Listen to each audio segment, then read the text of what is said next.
तुम्ही नट्स भिजत घालून किंवा म्हणजे बदाम भिजत घालून खायला हवेत का?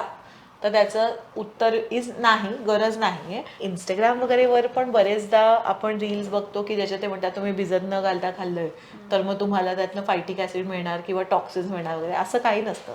फायटिक ॲसिड जे आहे हे प्रत्येक प्लांट बेस्ड फूड, म्हणजे इवन मी साधी काकडी खाते त्याच्यात सुद्धा फायटिक ॲसिड असतं. त्याचा अर्थ हा नाही की मी त्याला घाबरायचं किंवा त्यासाठी ते फायटिक ॲसिड घालवायला म्हणून मी सगळे म्हणजे सगळ्या उलाढाली करायच्या, असातलं काही हे नाही आहे. फायटिक ॲसिड जे आहे it's also source of phosphorus. Phosphorus नावाचं एक खनिज असतं, तर तेही आपल्याला मिळत असतं त्यातनं.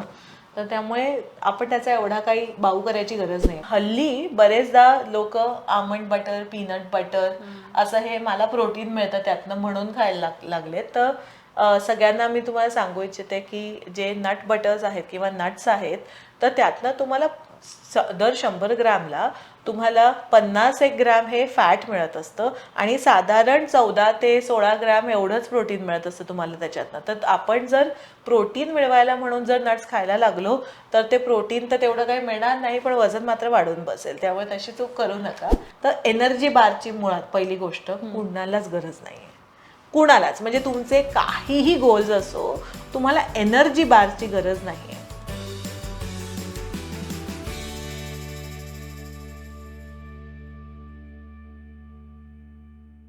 हिवाळा सुरू झालाय म्हणजे सगळ्यांच्या घरी आता सर्वजण ड्रायफ्रुट्स भिजवून रोज खायला सुरू करणार. पण माझा एक प्रश्न आहे की हे ड्रायफ्रुट्स आणि नट्स हे सारखंच आहे की ह्यात काही फरक आहे? सगळे कॉमनली ड्रायफ्रुट्स म्हणजे एकत्रच राहतात की आपण नट्स खायला सांगितले किंवा ड्रायफ्रूट सांगितलं तर मिक्सअप असतो. Dried fruit is dried fruit, वाळवलेली फळं. म्हणजे आपण मनुका खातोय किंवा अंजीर खातोय किंवा जर्दाळू खातोय, हे ड्राईड फ्रूट झालं. दुसरं असतं नट्स, की आपले बदाम, पिस्ता, काजू, अक्रोड हे जे आहेत किंवा नट्स म्हणजे ग्राउंड नट वगैरे, तर all of those are nuts. दोन्ही वेगवेगळं आहे, दोन्हीतनं तुम्हाला मिळणारे न्यूट्रिएंट्स वेगवेगळे आहेत. त्यामुळे हिवाळ्यात जेव्हा सगळे खायला सुरुवात करतात तर खरं तर त्यांनी नट्सकडे फोकस केला पाहिजे. ड्राईड फ्रूट जे आहे त्यातनं म्हणजे मनुका वगैरे जे असतात त्यातनं आपल्याला क्विक एनर्जी म्हणजे इझी कार्ब्स मिळत असतात. पण त्यातनं जे हिवाळ्याच्या दृष्टीनं जे आपल्याला स्निग्ध पदार्थ जे हवेत, कारण ड्रायनेस स्किनचा, केसांचा ओव्हरऑल जो ड्रायनेस वाढतो हिवाळ्यामुळे, तर तो त्याला कॉम्बॅट करायला, ते कमी करायला म्हणून तुमचं ओव्हरऑल हेल्दी फॅट्स जे आहेत ते वाढले पाहिजे, जे नट्समधनं असतात. तर आज आपण बदाम, पिस्ता, अक्रोड, काजू याबद्दल बोलूया. हे नट्स झाले. ओके. पण मग खूप लोकांना मी पाहिलंय की हे भिजवून खातात, म्हणजे भिजवतात, त्याचं साल काढतात आणि मग खातात. ते असं का करतात? अगं सध्या ना ते एक फॅड निघालंय आणि इंस्टाग्राम वगैरेवर पण बरेचदा आपण रील्स बघतो की ज्याच्यात ते म्हणतात तुम्ही भिजत न घालता खाल्लंय तर मग तुम्हाला त्यातनं फायटिक ॲसिड मिळणार किंवा टॉक्सिन्स मिळणार वगैरे, असं काही नसतं. फायटिक ॲसिड जे आहे हे प्रत्येक प्लांट बेस्ड फूड, म्हणजे इवन मी साधी काकडी खाते त्याच्यात सुद्धा फायटिक ॲसिड असतं. त्याचा अर्थ हा नाही की मी त्याला घाबरायचं किंवा त्यासाठी ते फायटिक ॲसिड घालवायला म्हणून मी सगळे म्हणजे सगळ्या उलाढाली करायच्या, असातलं काही हे नाही आहे. फायटिक ॲसिड जे आहे it's also source of phosphorus. Phosphorus नावाचं एक खनिज असतं, तर तेही आपल्याला मिळत असतं त्यातनं. तर त्यामुळे आपण त्याचा एवढा काही बाऊ करायची गरज नाही. पहिली गोष्ट, तुम्ही नट्स भिजत घालून किंवा म्हणजे बदाम भिजत घालून खायला हवेत का? तर त्याचं उत्तर इज नाही, गरज नाही आहे. पण तुम्हाला जर तसे भिजत घालून आवडत असतील, म्हणजे काहींना कधी चावता येत नाही, वयस्कर मंडळी जे असतात विशेष, त्यांना ते नीट चावता येत नाही, काहींचे डेंचर्स असतात तर ते त्यांनी किंवा इवन विनियर्स लावलेले असतात हल्ली दातांना, तर त्यांना चावता येत नाहीत कडक नट्स, मग अशा वेळी तुम्ही भिजत घालून मग खाऊ शकता. पण तसं जर केलं नाही तर तुम्हाला काही न्यूट्रिएंट्स कमी मिळणार आहेत त्याच्यातला, अशातला अजिबात काही भाग नाही. त्यामुळे हवं तसे खाऊ शकता, पण खा. जर आपण हे नट्स रोज खाल्ले तर आपल्याला त्यातून काय फायदा होतो? त्यातनं आपल्याला बरेच एसेन्शियल फॅटी ॲसिड्स मिळत असतात नट्समधनं, आणि त्यातनं जे हेल्दी फॅट्स असतात ते मिळत असतात विशेष करून. म्हणजे आता जसं तुला साधं उदाहरण द्यायचं तर फॅट्स म्हणजे स्निग्ध पदार्थ जो आहे तर तो आपल्याला तुपातनं, तेलातनं, सगळ्यातनं मिळत असतो, तसाच या नट्समधनं पण मिळत असतो. पण नट्समध्ये ते ज्या कुठल्याही प्रकारचं त्याला प्रोसेसिंग नसतं, त्याच्याबरोबर त्या फॅट्स बरोबर आपल्याला अजून मिळणारं फायबर, त्याच्यावर मिळणारं थोडंसं प्रोटीन, त्यामुळे ते जरा एक असं हेल्दी पॅकेज होतं, म्हणजे खायला ते चांगलं असतं. आणि ते हेल्दी फॅट्स खाल्ल्यामुळे आपल्याला हृदयविकारांमध्ये म्हणजे तुम्हाला हृदय आपलं जास्त हेल्दी करायला, हार्ट हेल्थ इम्प्रूव्ह करायला, किंवा इव्हन जर आपल्याला डायबिटीज असेल, मधुमेह असेल, आणि तेव्हा जर आपण जे काही खातोय तर त्याच्याबरोबर थोडे नट्स खाल्ले तर त्याचं ग्लायसेमिक इंडेक्स कमी करायला किंवा शुगर्स ओव्हरऑल कंट्रोल करायला, अशा बऱ्याच ह्याच्यात आपल्याला मदत होते. स्किन चांगली होते आपली, किंवा कोलॅजन इम्प्रूव्ह होऊ शकतं, कारण हल्ली कोलॅजनचं पण बरंच आहे की नाही, खूप जास्त त्याचं स्तोम झालंय मोठं, तर तुमची स्किन आणि हाडं वगैरे सगळं स्ट्रॉंग करायला पण या नट्समधले हेल्दी फॅट्स जे असतात ते आपल्याला उपयोगी पडतात.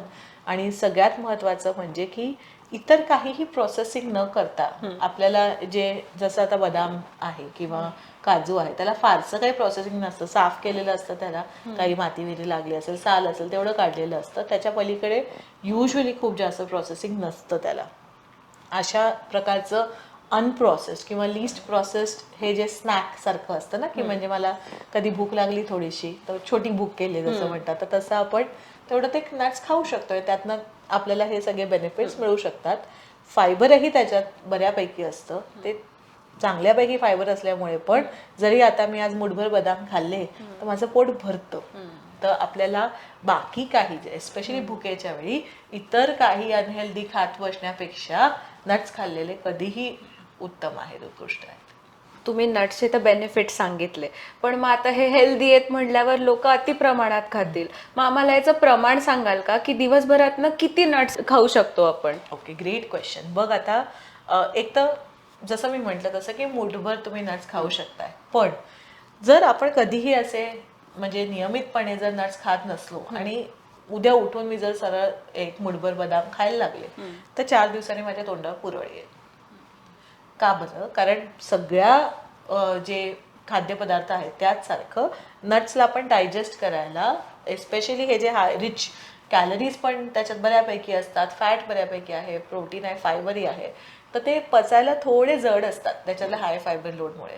तर म्हणून आपण जर एकदम एवढं खायला लागलो तर तुमच्या चेहऱ्यावर असं पुरळ वगैरे येऊ शकतं, किंवा आणि मग त्यांना वाटतं की म्हणजे जिममुळे झालं, कारण युजली जिमला जायला लागतात आणि मग नट्स पण खायला लागतात आणि वाटतं की आपण व्यायाम करायला लागलो म्हणून पुरळ आलं, पण ते एकदम अचानक खूप जास्त वाढवल्यामुळे तसं होतं. तर पहिली गोष्ट म्हणजे की हळूहळू सुरू करा, की एकदम मुठमुठभर असे खाऊ नका.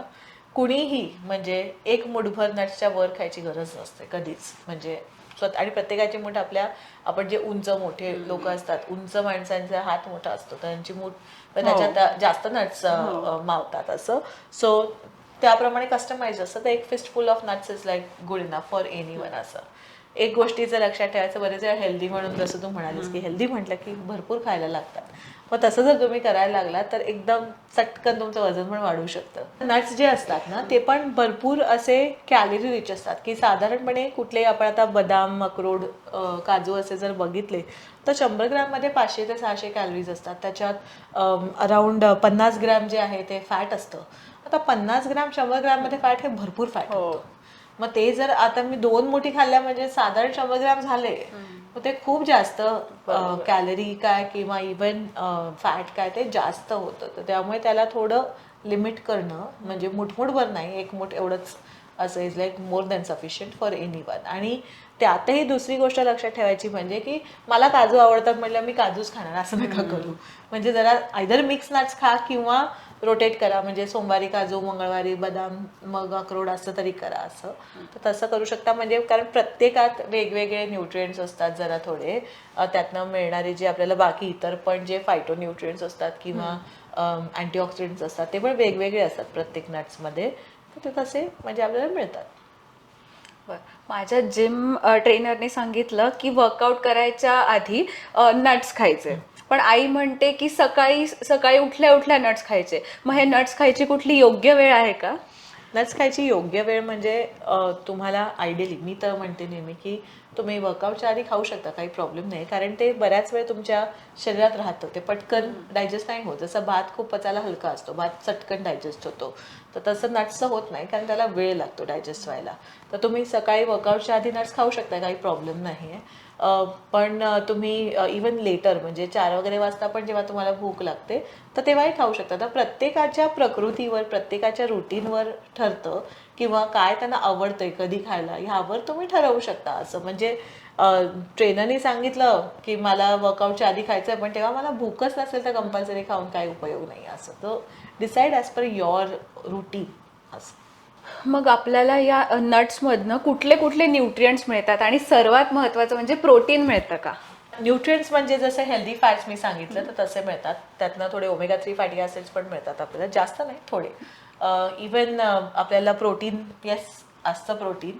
पण ना हल्ली बरेचदा लोक आमंड बटर, पीनट बटर असं हे मला प्रोटीन मिळतं त्यातनं म्हणून खायला लागले. तर सगळ्यांना मी तुम्हाला सांगू इच्छिते की जे नट बटर्स आहेत किंवा नट्स आहेत, तर त्यातनं तुम्हाला दर 100 ग्रॅमला तुम्हाला 50 ग्रॅम हे फॅट मिळत असतं आणि साधारण 14 ते 16 ग्रॅम एवढंच प्रोटीन मिळत असतं तुम्हाला त्याच्यातनं. तर आपण जर प्रोटीन मिळवायला म्हणून जर नट्स खायला लागलो तर ते प्रोटीन तर तेवढं काही मिळणार नाही, पण वजन मात्र वाढून बसेल. त्यामुळे तशी चूक करू नका, लक्षात ठेवा. आणि म्हणून त्याला पण लिमिटमध्येच खाल्लं पाहिजे तुम्ही. आणि कारण त्यांनी मग तुम्हाला, आणि बरेच जण असं होतं की ज्यांना कॉन्स्टिपेशन वगैरेची पण प्रकृती जरा साधारण तशी असते की आपल्याला पटकन कॉन्स्टिपेशन होतं, त्यांना सुद्धा जर ते अचानक खूप नट्स खायला लागले तर त्याने त्रास होऊ शकतो. पण मी तर असं ऐकलंय की ज्या लोकांना कॉन्स्टिपेशन आहे ते रात्रभर मनुका भिजत घालतात, एक तर ते खातात नाही तर त्याचं पाणी पितात. तर ते खरंच कॉन्स्टिपेशन त्यांनी जातं का? अगं पण तू मनुकांबद्दल बोलतेस, मनुका हे ड्राईड फ्रूट आहेत. मी नट्स बद्दल तुला सांगते. कॉन्स्टिपेशनचा एपिसोड पण आम्ही शूट केलेला आहे, तर तो होईलच रिलीज आय थिंक 1-2 आठवड्यात, तर तो बघायचा विसरू नका. पण मनुका जे भिजत घालून खातात तर त्यांनी उपयोग होतो कॉन्स्टिपेशनसाठी. पण नट्सचं जे मी बोलते, कारण ते ड्राईड फ्रूट आहे, बदाम वगैरे पण तुम्ही खाल्ले तरी त्याने पण उपयोग होतो, कारण फायबर वाढतं. पण एकदम खूप खायला लागलात तर तुम्हाला कॉन्स्टिपेशन पण होऊ शकतं. कारण नेहमी लक्षात ठेवायचं असतं की कुठलाही आपण फायबर रिच पदार्थ जेव्हा खायला लागतो तर त्याच्या बरोबरीनं आपण पाणी पण तेवढं जास्त प्यायला लागतं, नाहीतर बुचबसतं. बरोबर. कुठल्या तरी एका सबस्क्रायबरची कमेंट आली होती की मला ड्रायफ्रुट्स खायला आवडत नाही, मी त्याचा लाडू करून खातो आणि जेव्हा मला स्वीट क्रेविंग होतं मग तेव्हा तो मी लाडू खातो. मग तसं केलं तर चालतं का? हो हो, अगदी चालतं, काही प्रॉब्लेम नाही आहे. इनफॅक्ट तुम्ही नट्स आणि खजूर असा लाडू करून जर खाल्ला, त्याच्यात जर तुम्ही काही प्रोटीन घेत असाल तर जरी घालून तसे लाडू केले तरी चालतील. पण एक लक्षात ठेवायचं त्याचं करताना की आता तो हेल्दी आहे म्हटल्यावर एकदम 5-6 किंवा जाता येतात, कारण ते छोटे बनवलेले असतात युजली. तर साधारणपणे 1 मुठभर जर तुम्ही नट्स घेताय तर त्याचा एवढा असा लाडू होतो, त्याहून जास्त होत नाही त्याचा. जेव्हा तुम्ही करता तेव्हा खजूर वगैरे घालून, तर फार फार तर अगदी छोटे असेल तर 2, पण त्याच्या पलीकडे खायची गरज नाही आहे, कारण that is more than sufficient for anyone असं. तर त्याची मात्र काळजी घ्या, अति नाही करायचं काहीच. नट्स खाल्ल्यावर त्यांनी वजन कमी होण्यात मदत होते की उलटं त्यांनी वजन वाढतं? आता दॅट डिपेंड्स की तुम्ही दिवसभरात काय खाताय त्यावर. आता जर मी मुळातच जास्त खातीये किंवा कॅलरी डेफिसिटमध्ये नाही आहे, जर की मला कॅलरीज जेवढ्या मी स्पेंड करते किंवा एक्सपेंडिचर दिवसभरातल्या ज्या वापरल्या जात आहेत आणि त्या हिशोबानं जे मी खातीये, तर ते जर डेफिसिट नसेल, म्हणजे कमी जर नसतील कॅलरीज आणि त्याच्यावर अजून मी नट्स खायला लागले, तर एनिवे कॅलरी रिच आहेत नट्स जसं मी समजवलं तसं, तर त्यामुळे तुम्हाला जास्त होणार आहे तुमच्या कॅलरीज. पण जर तुम्ही दिवसभरातल्या कॅलरीजच्या हिशोबात नट्स धरलेले असतील आणि त्याच्यात तुम्ही तुमचे जे टोटल कॅलरीज जे तुम्हाला मॅनेज करायचे आहेत किंवा जे फॅट वगैरे मॅनेज करायचं आहे त्याच्या बजेटमध्ये जर नट्स बसत असतील आणि ते तुम्ही जर खाल्ले, जसं 4-5 वाजता जेव्हा तुम्हाला समोसेने वडापाव खुणा होत असतात, तर त्याऐवजी तेव्हा जर तुम्ही नट्स खाल्ले तर तुम्ही जास्त वेळ तुम्हाला तुमचं पोट भरलेलं राहणार आहे आणि तुम्हाला मग अजून दुसरे क्रेविंग्ज येणार नाही. तर त्यामुळे असं नाही म्हणता येणार की नट्स तुम्ही इन्क्लूड करू शकता किंवा पार बाद करा. इनफॅक्ट केले पाहिजेत इन्क्लूड, कारण ते हेल्दी असतात, काही त्याच्यात प्रॉब्लेम नाही आहे खायला. पण तुम्ही ते पूर्ण ते बजेट तसं बसवलं पाहिजे, तर तुमच्या वेट लॉस डाएटमध्ये पण नट्स येऊ शकतात. मग ज्यांचं कोलेस्ट्रॉल खूप जास्त आहे किंवा एलडीएल कोलेस्ट्रॉल जास्त आहे, तर अशा लोकांनी मग नट्स अवॉइड केले पाहिजे का? नाही, उलट नट्स जे असतात ते एवढे हेल्दी असतात, त्याच्यातले जे चांगले फॅटी ॲसिड्स आहेत, एसेन्शियल फॅटी ॲसिड्स, त्यामुळे तुमचं HDL कोलेस्ट्रॉल जे चांगलं कोलेस्ट्रॉल आहे ते वाढायला मदत होते. पण जसं मी तुला वेट लॉस सांगितलं तसंच कोलेस्ट्रॉलमध्ये पण टोटल फॅट तुम्हाला, म्हणजे जेव्हा LDL जास्त असतं किंवा ट्रायग्लिसराईड जास्त असतात, तर तेव्हा तुम्हाला टोटल फॅट किती तुम्ही दिवसभरातनं घेताय हे महत्त्वाचं असतं. तर त्यामुळे तुमच्या त्या फॅट बजेटमध्ये हे बसवा, त्याच्यासाठी जागा करा आणि मग ते खाता येतं. पण खाल्ले पाहिजेत, you should not eating them. पण अगेन जर तुम्ही अति जास्त जसं आता नट्समध्ये ना ग्राउंड नट, पीनट म्हणजे भुईमुगाचे शेंगा किंवा खारीसिंग पण ज्याला म्हणतात, तर ते पण नट्समध्ये इन्क्लूड होतं. आणि बरेचदा लोक कसं करतात की आता मला भूक लागली तर मग मी जरा खारीसिंग खाते असं. मग तुम्ही जर जातायत आणि ते तर अगदी 2-2, 3-3 मुठी असे खात बसलेले असतात, जातायत खातात असं, आणि मग त्याचं ट्रायग्लिसराईड जे आहे ते अजून वाढतं किंवा LDL जे आहे ते अजून वाढतं. कारण जरी ते हेल्दी असलं तरी ते तुम्ही एका लेवलच्या बाहेर जर खात बसलात तर त्याचे ते टोटल कोलेस्ट्रॉल वाढणारच आहे तुमचं. त्यामुळे नेहमीप्रमाणेच खा, पण प्रमाणात. मग बरेचशा घरांमध्ये ना लहान मुलांना ड्राईड फ्रूट किंवा नट्सची अशी मिक्स करून पावडर देतात दुधात घालून, तर मग ते चांगलं आहे का, हेल्दी आहे का ते? चॉकलेट पावडरींच्या ऐवजी इंस्टाग्राममध्ये 1-2 असे रील पण बघितले होते, त्याच्यात कोको पावडर वगैरे घालून देऊ शकताय, काही प्रॉब्लेम नाही आहे त्याच्यात.